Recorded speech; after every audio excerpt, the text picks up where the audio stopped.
Қайырлы күн. Бүгін сіздермен өте дәмді және де өте нәзік шарлотка пирогын дайындайтын боламыз. Бізге ең алдымен ыдысымызға 4 жұмыртқамызды жарып алуымыз қажет.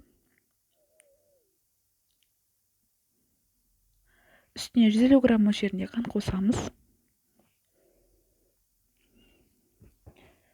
Сағат тілімен жақсылап араластырып миксерлейміз.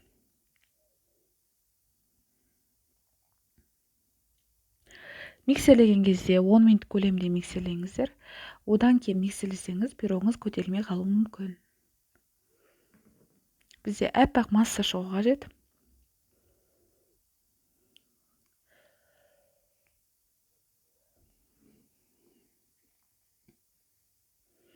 Бізде осындай масса шықты. Осы массамызға 2 ас қасық қатық және де 2 ас қасық сұйық май қосамыз.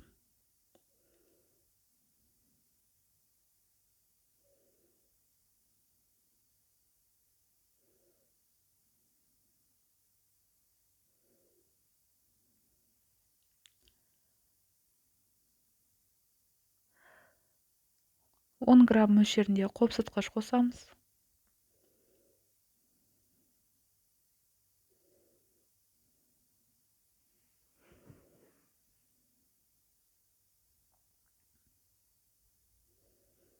Және де 180-200 грамм аралығында ұн қосасыздар, одан көп қоспаңыз.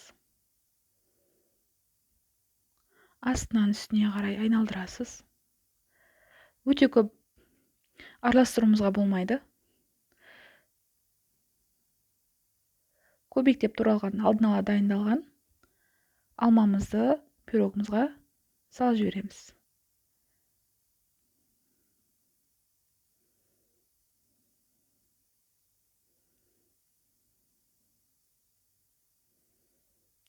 Формамызға саламыз. Сізде кішірек форма болса, үлкен әдемі болып шығады. Менде 26 дециметр. Осылай алмаларды орналасып шықтық. Алдын ала қыздырылған пеште 170 градус болу керек.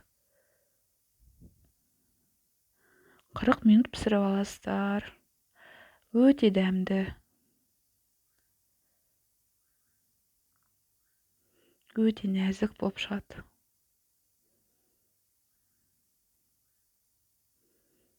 Ас болсын.